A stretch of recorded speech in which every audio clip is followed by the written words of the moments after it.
আসসালামু আলাইকুম বন্ধুরা, কেমন আছেন সবাই? আজকে চলে আসলাম নতুন একটা রেসিপি নিয়ে। তো কী রেসিপি বানাচ্ছি সেটা আপনারা ভিডিও দেখলে বুঝতে পারবেন। তো যাই হোক, আপনাদেরকে আর অপেক্ষা করাবো না। রেসিপিটা শুরু করার জন্য আমি প্রথমে এই দুধের মধ্যে 1 টেবিল চামচ চা পাতি দিয়ে দিচ্ছি। দেখেন, চা পাতিটা দিয়ে আমি খুব ভালো করে নাড়াচাড়া দিয়ে নেব এবং চা পাতি দেওয়ার কিছুক্ষণ পরেই চা পাতি থেকে কালার ছাড়তে শুরু করবে। আমার মনে হচ্ছে যে আমার আরেকটু পাতি লাগবে, কালার আরেকটু গাঢ় হবে। এজন্য আমি আরেক চামচ পাতি দিয়ে দিয়েছি।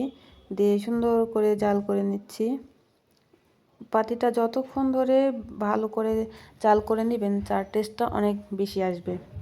তো আমি মনে হচ্ছে আমার যে আরেকটু কালার আসবে, তো এই জন্য আমি আরেকটু পাতি দিয়ে নিয়েছি, ওটা আমি দেখাইনি।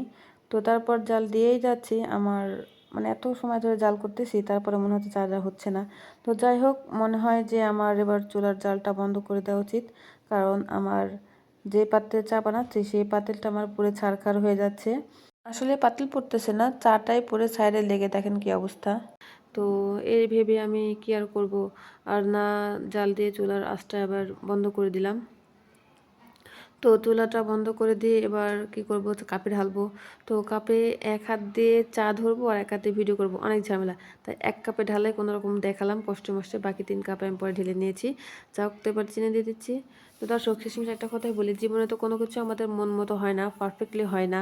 সব কিছু ধরেন যেটা ভাবি হয় তার বিপরীত।